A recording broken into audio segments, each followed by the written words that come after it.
What's up, everybody? Welcome to the show. This is Uncut with Q. I'm your host, Quentin Flores.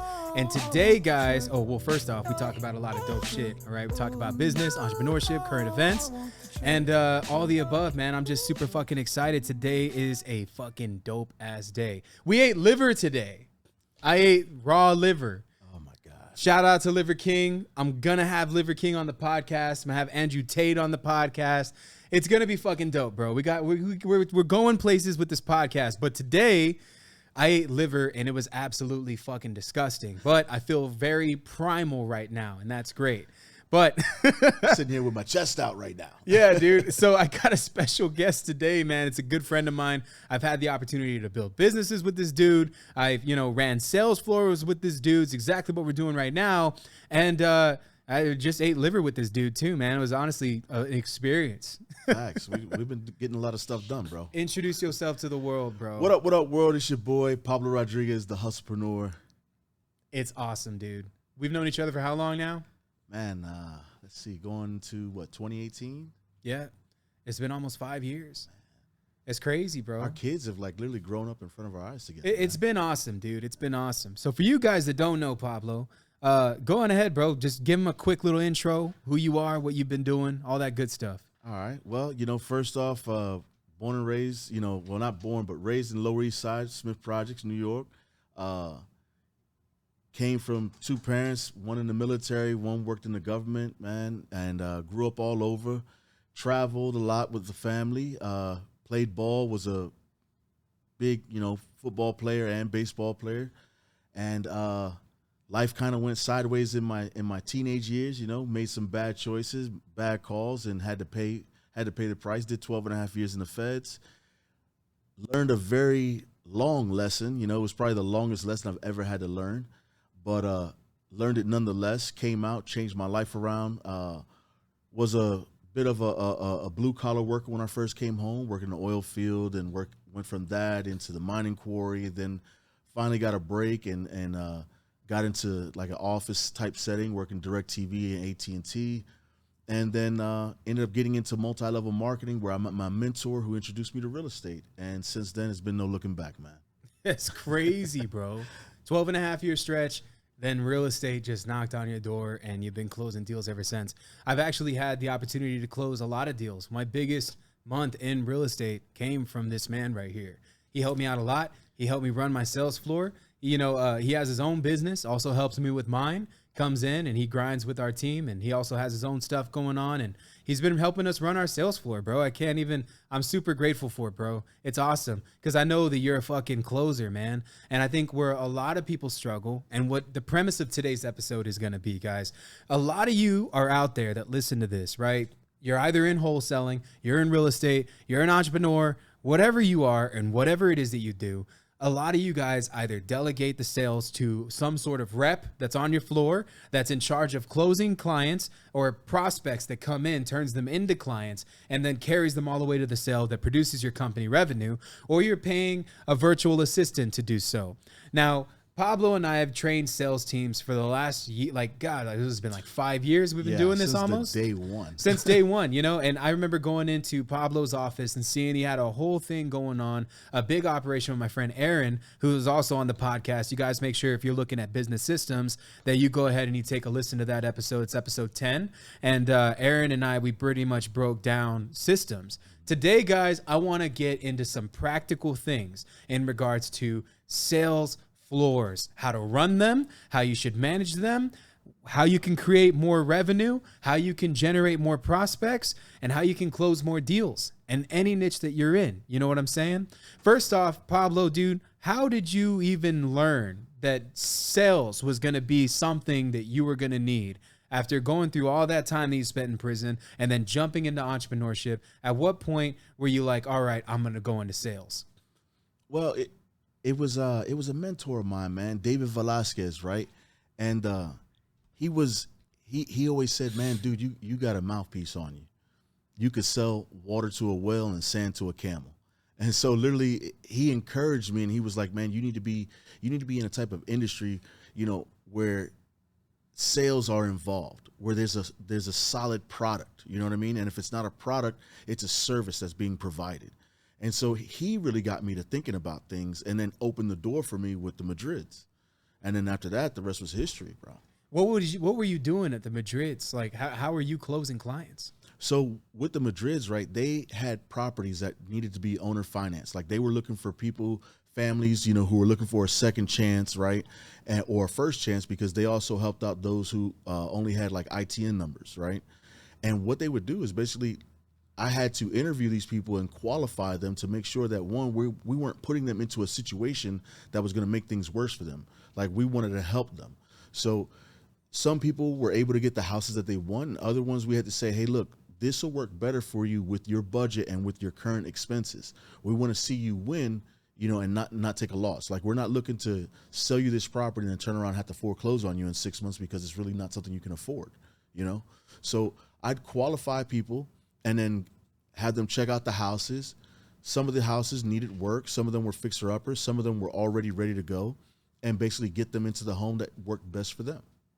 That's honestly dope. So there was a qualification part in that process. Oh yeah, because I mean, you have all type of people that'll come with the money, right? And you know, because say for example, we have a house for like 140 grand, right? And they're gonna owner finance it for maybe a 20-year or 15-year note, maybe, you know, 9 to 10, maybe 11% interest rate, depending on how their credit was, right? Or depending on also what they were bringing down. Usually you had to bring at least 10% down, right? So now you bring the 10% down on 140 grand is 14 grand, right? A lot of these families, bro, they would come with $20,000-$30,000 and like, hey, I'm ready. I need a house. But it's like, okay, cool. You've saved up all that money, but are you going to be able to afford this on a month-to-month basis? And some of them on a month-to-month basis, it just wasn't a good thing for them. So we get them into the perfect house for them that worked all the way across the board. I love it, dude. I love it. There's like a sense of problem solving that's there. You know what I mean? Mm-hmm. And then there's pre-qualifying. I think that the businesses that tend to do the worst sell their products to just anybody. I remember my mentor told me this, and I never even understood it until recently. My mentor, his name's Preston Brown, phenomenal guy. He said, if you're going to do business with everybody, you're going to have a terrible business. You have to identify your niche, and then once you identify it, then the problem solving happens. That's when you go in there and somebody brings you a problem and you get paid to solve it, thus giving you revenue. So, you know, the pre-qualifying and then the problem solving in the process that you were talking about, what is that? Like them buying their first home, right? That's the problem. Mm-hmm. And then they've saved up all that money, but they couldn't get approved, and they only had this number thing, right? Mm-hmm. Now, what do you think was the most valuable thing that you learned when you were there as far as closing these people that were trying to buy their first properties, if not second chance style? If anything, it was that, you know, everybody isn't an actual customer. You know what I mean? Like in kind of elaborating more on what you said about the clientele base that you're looking for, right? It's the same thing. Everybody isn't really a customer. We had a lot of people that would come to us. I mean, the minute I would put an ad out about a house that was for sale or ready to be, you know, for someone to be able to get owner finance and not have to deal with the regular traditional mortgage company, bro, I would get blown up about it, but it wasn't for everybody. Not everybody is capable of buying the house, even with those terms, you know? The next thing that I kind of did for them was also finding the properties as well, like dealing with wholesalers, and that's how I met Aaron. Oh, wow. Yeah. Aaron used to send properties, and we would buy them. Was the sales process different when you were dealing with a wholesaler versus dealing with the conventional buyer? Now, I mean, do you call them conventional if they're second chance? Not really, right? Nah, they're not just really. Like, gotcha. They just have a nice chunk of money, lack proof of income. Yeah. I got you. And some of them have proof of income, but some of them where it'd be a situation where it's multiple incomes that they're trying to use. And it's like, hold on, the house isn't going in 5 different people's names. Mm-hmm. You know what I mean? But we would be able to work with them if they showed consistency and, you know, like saying, hey, you know, my cousins live with us and they've been living with us for the last year and we're all putting in together. You know, there would be ways where we could work with them. You know what I mean? But it would have to be them determining whose the house's name's going to go in. I see. You know? And as far as working with wholesalers, how did that work with the company? Well, with wholesalers, it was like I was going as the buyer. Like I would go walk the properties, say Aaron or anybody else would call me up and say, hey, I got this property. I would look at it. And if the numbers were where we bought houses at, I'd buy it. I'd contract it, go ahead and do the whole assignment deal, send it to Martin. Martin take care of the rest of the paperwork, and we'd buy it. And then Were you the only one at the office that was doing this? at this time, like it wasn't just me, it was me and Edwin. And Edwin was really kind of giving me the game, bro. Now Edwin runs Morsa, you know? And Edwin kind of gave me the game on how to interact with the wholesalers and how exactly they buy things, what they look for, what they don't buy, what the limitations are, because they weren't looking for full-on projects. You know, they were looking for more or less houses that needed very little work. Sometimes they would get one that needed a bit more work, but only because it didn't need like foundation or plumbing. Like any of the heavy lifting items, anything outside of the roof, they weren't really messing with. Dude, what do you think was the core thing that you took away from that company that you still use in your business today? If anything, it's they're real family oriented, right? And it's all about balancing things. They didn't really go crazy. Like over here, we go hard, you know what I mean? But over there, they really focused on making sure there was balance. Sam was really big on that. And so in my own business, I try to practice that balance, you know what I mean? And you've helped me, you know, expand upon that and practice balance more with family and work, because, you know, we get caught up in the hustle because we love it, you know? Some people don't, you know, some people do it just for the check. Whereas guys like us, we do it for the check, but we also do it for the thrill. You know, for me, it's almost like being in the streets again. So I love it. Like I feel like I feel like I'm in the game. You know, it's like if I wasn't doing this, I feel like the game would miss me. You know, because I love what I do and I'm so good at it. Honestly, man, like you and Joey taught me to fish, right? Like I kind of already fished a little bit before, but never at this level where I had my own pole and shit, right? And I loved it. The first fish I ever caught, man, I was fucking absolutely thrilled, right? And then I started going back and started catching them on my own. And the next thing you know, I started really getting good at it. I used to switch my style, switch my rod, switch my reel, switch my line, switch everything, you know, because there's like a rod for every situation. Yeah. You learn that actually correlates to what we do in sales. It's like your mind has different rods, different reels, different line that you can use to catch different type of fish. And so I'm switching my lure, switching my style every single time I throw it out there. But I think what I appreciated the most about when I'm fishing, I get that thrill when I catch something. That's never going to go away, because you catch something and it's like, fuck yeah, this is my beast. You know what I'm saying? And most of the time I catch and release, guys. I mean, if it's catfish, I'll take it home. I'll fucking eat it. You and I did a catfish haul recently. We brought home like 13 catfish. It was Monsters. fire. I fed my whole family with that. You know what I mean? But reason why I'm saying that is because I get the most thrill now teaching other people what I've learned. Like, I taught my big brother how to catch a fish. He caught his first one. I was there with him. It was on the 4th of July. I showed my stepdad certain things that I learned from you guys to catch fish.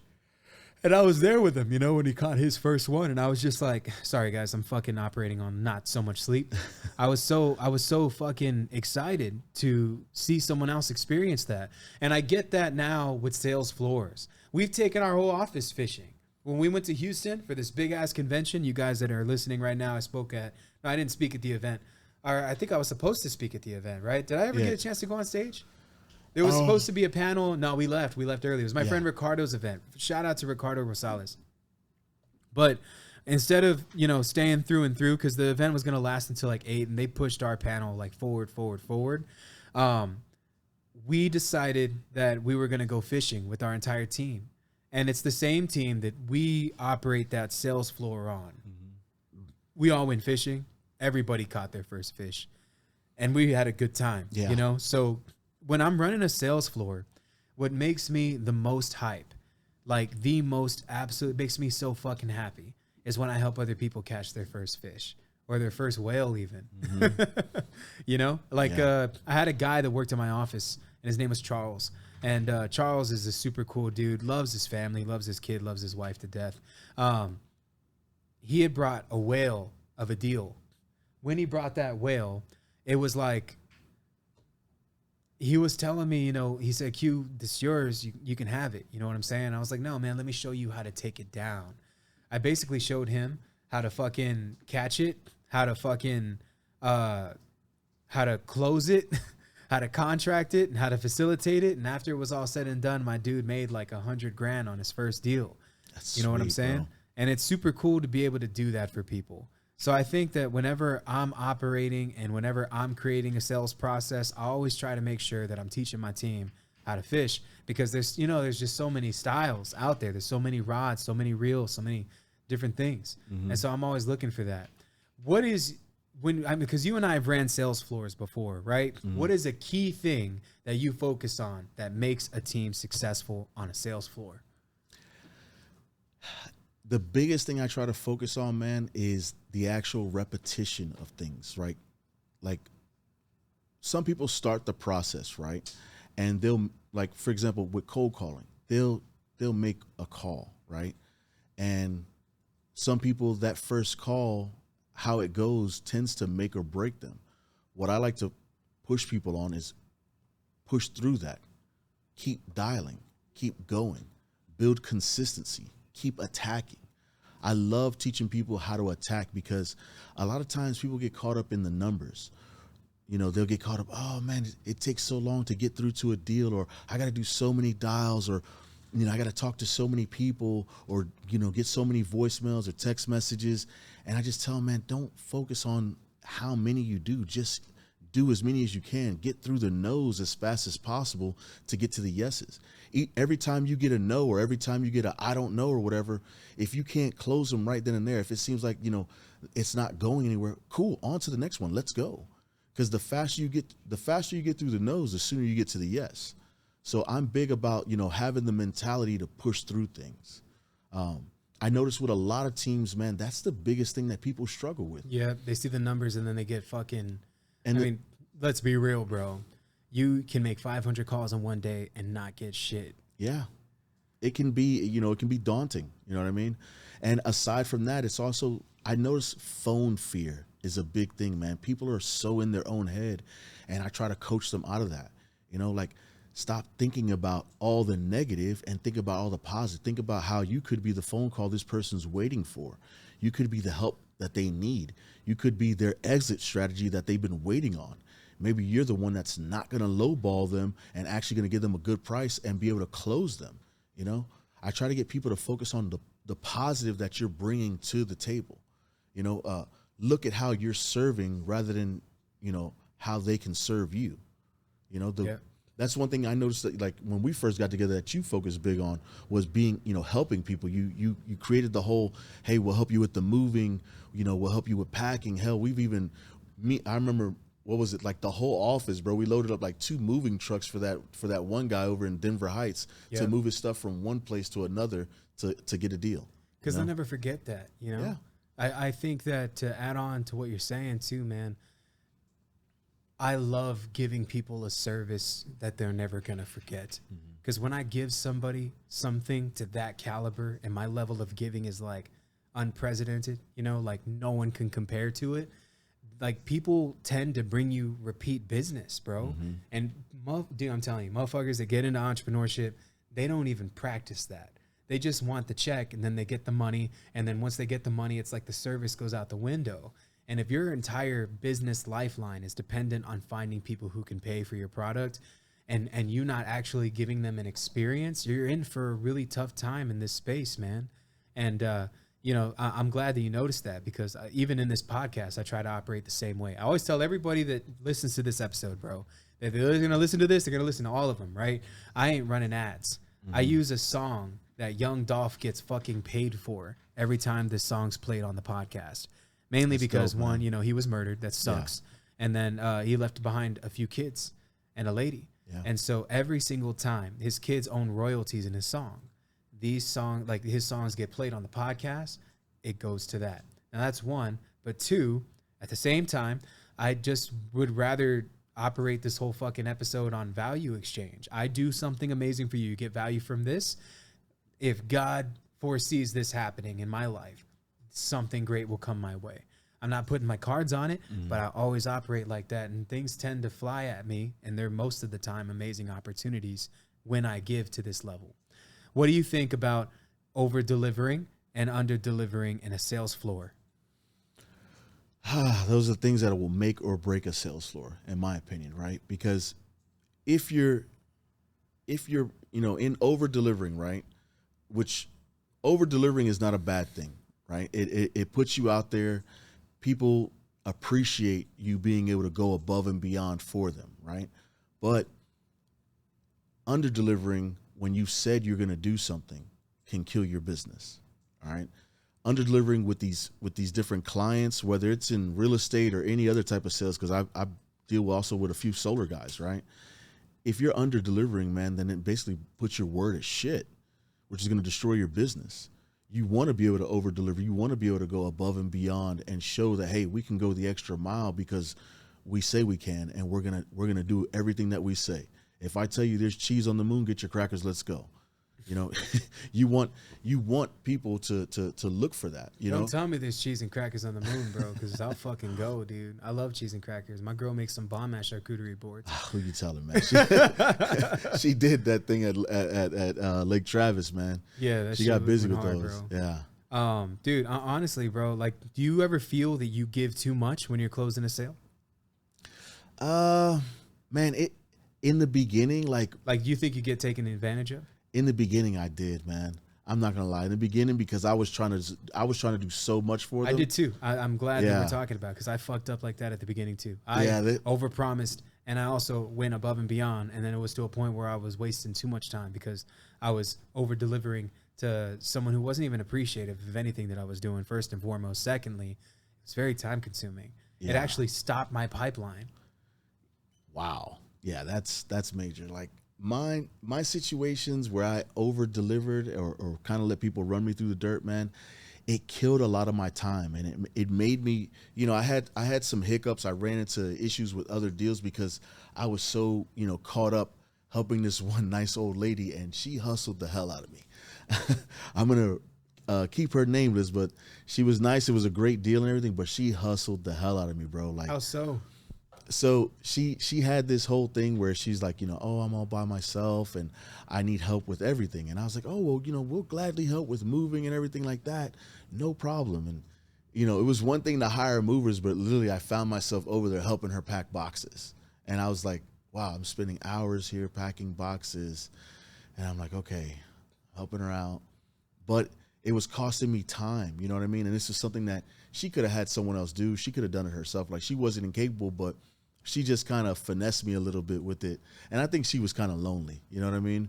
And it was like, I gave her that attention that nobody else was giving her, and I was making sure she was well taken care of. But it got a little bit much. Like, when she called me one Sunday and talked about, can I go pick up the barbacoa? I was like, hold up now. Dude, I've bought in the cellar a cheese enchilada plate to close him before, bro. I've gone that far, man. Yeah. Literally, he ate it in front of me while signing a purchase agreement. Was the deal worth it, though? Kinda. He was missing all of his teeth. Not that did anything to the deal, because it was still pretty decent. Yeah. But I just remember that, and I was like, yo, this is terrible. This is like...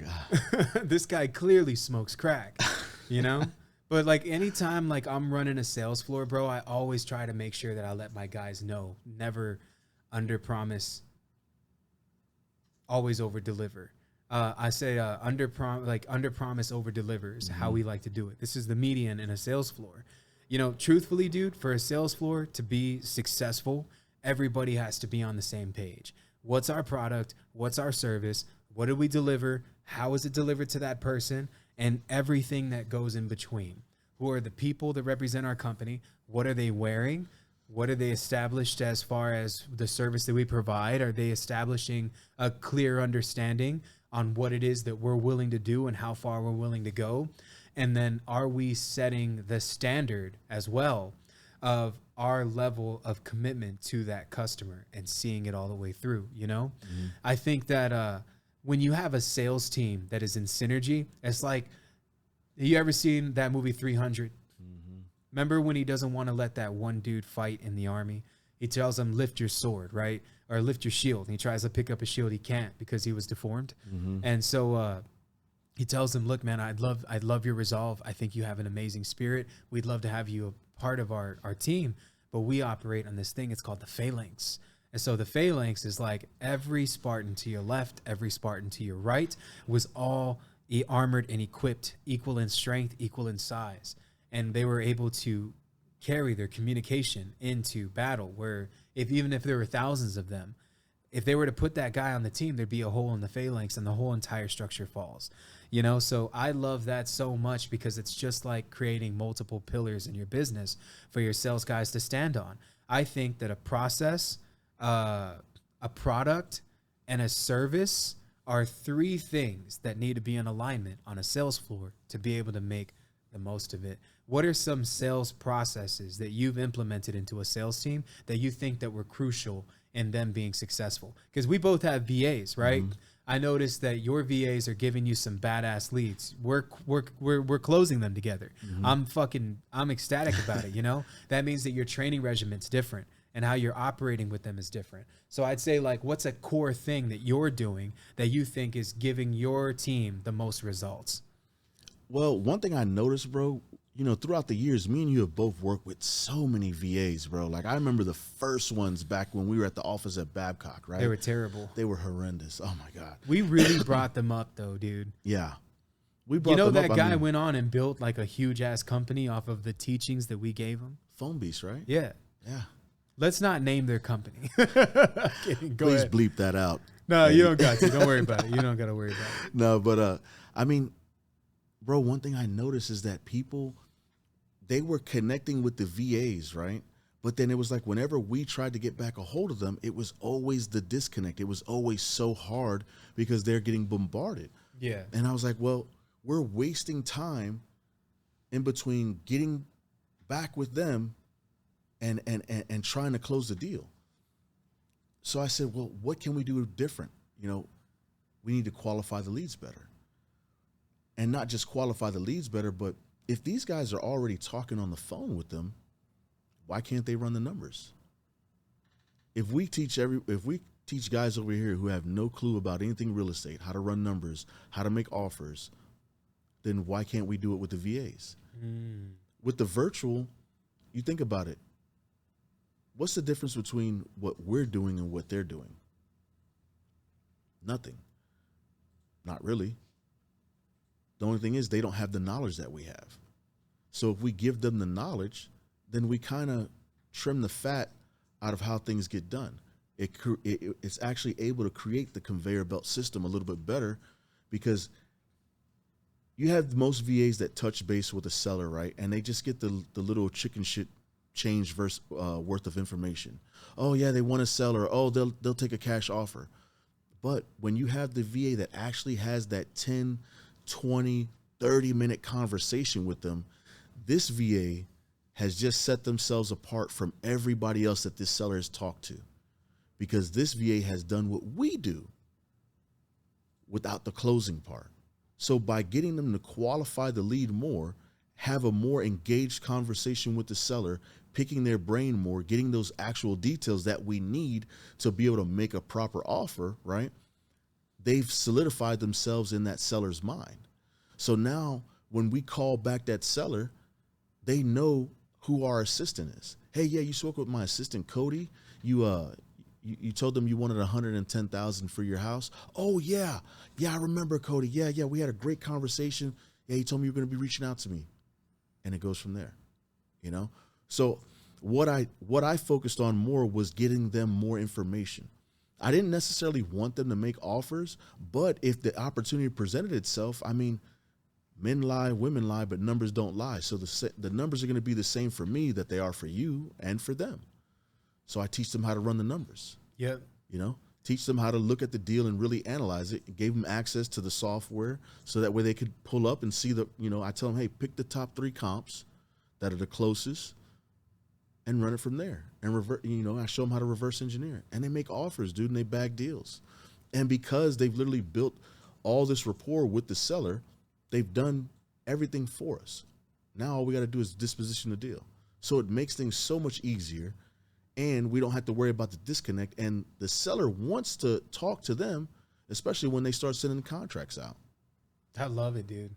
I feel that a lot of people specifically that hire virtual assistants, they just give them a script, dude, and that's it. And that's where they fuck up, man. Like if you're going to treat, and I don't care if they're virtual or if they're in-house. I've even gone to people's offices that have in-house sales teams, bro, and they are so robotic with their process. This is the thing, man. People buy from people. If you're going to make a life decision like selling your property, bro, you can't automate that. You know what I mean? Like you can go to a website, you're still going to get somebody that represents the company to come to your fucking house and do a walkthrough with you because it's a big deal. You know, anything that is in line with 4 specific things, and I'll name them. Number 1, if you are going to be selling a product, these are important decisions that a robot cannot facilitate. 1 is in regards to your health. Number 2 is in regards to legal matters. Number 3 is in the purchase of your home or the selling of your home. And then number 4 is insurance. Those ones, man, you can't just go onto a place and then not speak to someone. It doesn't make sense. You negotiate these things. You talk over the phone. You know what I mean? Like you lay out the foundation. So I like even in our sales floor and even in my team overseas, because I have over 500 VAs and I've been able to coach all of them on cold calling. And I can't tell you how many you and I have coached in-house floors so many goddamn times. Yeah. It's been crazy, right? You have to be a person. If you're going to be in sales, you cannot be robotic. Sales means understanding what they need, solving their problem that adds to the equation of revenue being generated, and really putting your fucking heart into how you're actually going to help them. That's the part where you over deliver. So, man, I mean, it's honestly awesome, dude. It's awesome. But I love that because you're absolutely right, bro. Repetition is important. And also them not being a robot is important. One of the things that I think I've always appreciated about the way that you do sales, bro, is how crazy when it comes to the script. And let me give you an example, because right now we're drawing up a new one, right? You told me that you're drawing up a new script. Yeah. How do you feel about this? Because a lot of people ask this question, and I think I'm asking a general question. All right. Do you think that the script should be read off to the T?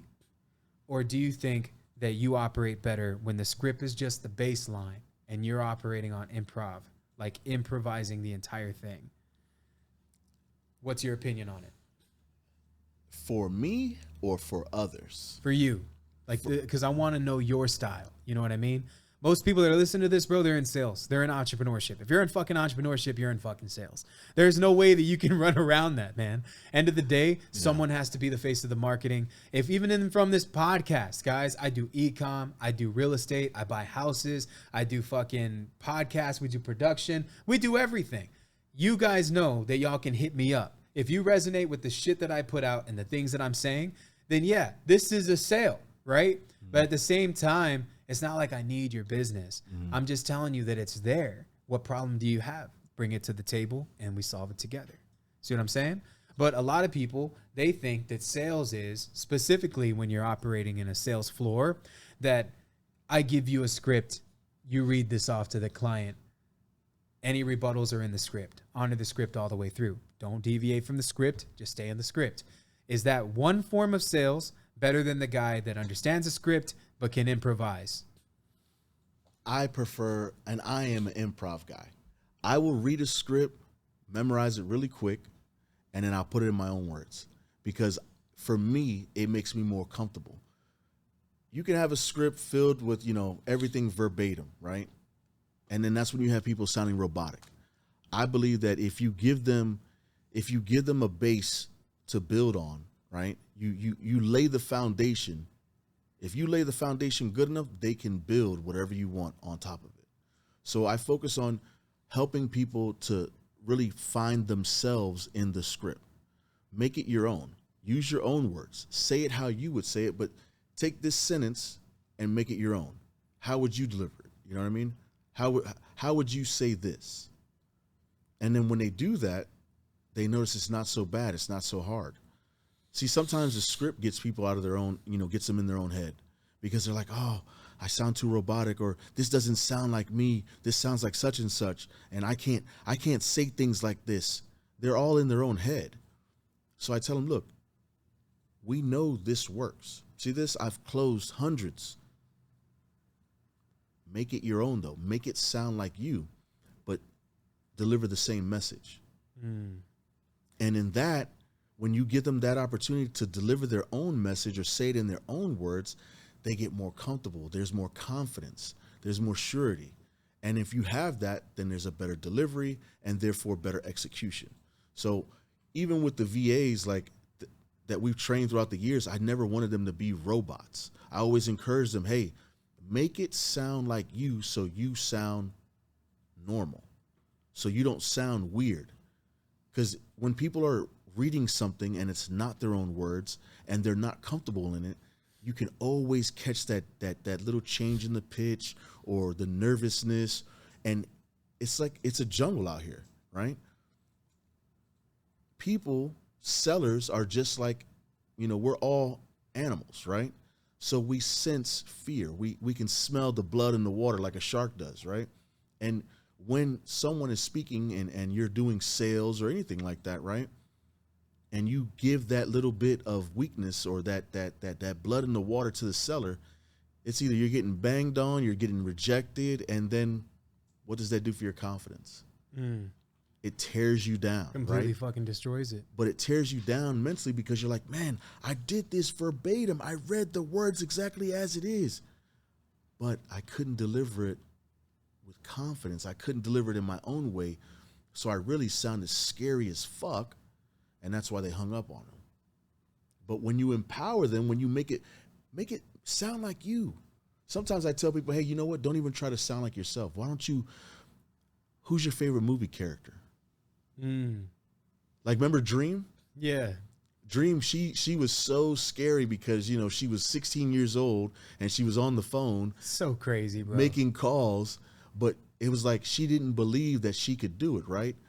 Not with that voice. So she did accents. She did the country girl. She did the English accent. I remember. and got deals contracted. Like, how about I give you an offer for about, let's see, $145,000? Bro, I was blown away the first time I ever saw her do the accent. I don't even know why she did it. Well, now I know why.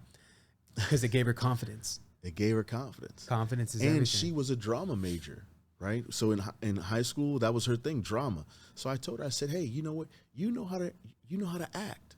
So think of it as an acting role. Take yourself out of the picture. Take Dream Alvarez completely out of the picture. Shout out to Dream, by the way. Shout out to Dream. That's the first, she was my first admin that I've ever hired. And that was fucking, 3 or 4 years ago? Yeah, bro. That's crazy, man. Up until that, I did all of my stuff through VAs or just myself, man. And she did a little TC work. Remember, she did learn a little bit over that MTC. Yeah, so that was pretty dope. She man. did great, bro. She did great. It's crazy, man. The amount of people that we've coached in sales is just insane. Yeah. Because we met a lot of people. And some of them were a part of the organization. Some of them weren't. Mm-hmm. And it's all good, man. Wish nothing but love over all of them. About that, with the last thing that you were talking about, the finding the confidence factor, guys, and if you're listening to this, it's so important because we do this. I make my guys work out with me in the morning because I know that if they get stronger, they get more confident. And if they're in sales, a sales floor that is thriving on junk food and everybody just being there, we've had that before. Yeah.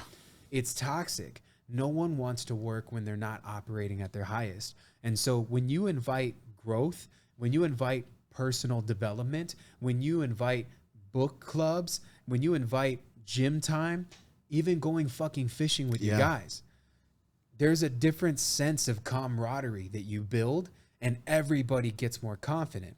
Bro, straight up, man. Motherfucker catches a marlin and throws it on their back, dude. You are the king of the jungle. When I see my guys in the office in the morning and they're pushing their maxes, dude, like we started a strength training regimen 2 weeks ago and we've already gone up 10%. I made all the guys squat 10% more than what they were capable of squatting last week. And they were doing it in sets of fucking 12, bro.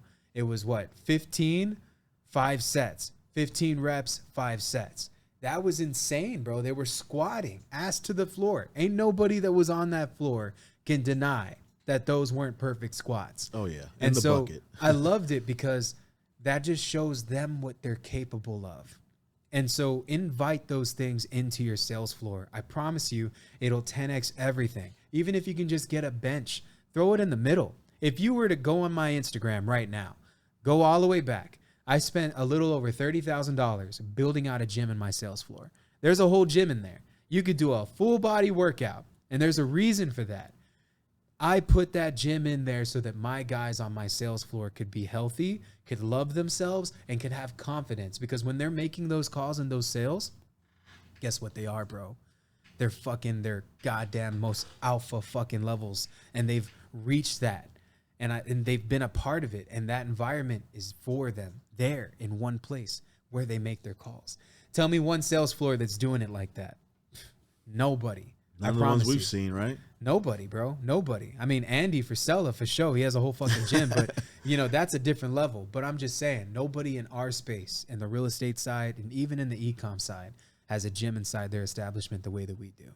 I'm real big on culture, man. What is it that you drive into the sales floor every single month? Like every single morning when you walk in, what do you try to accomplish? And we'll end it on this. I want to push the team to do more than they did the day before.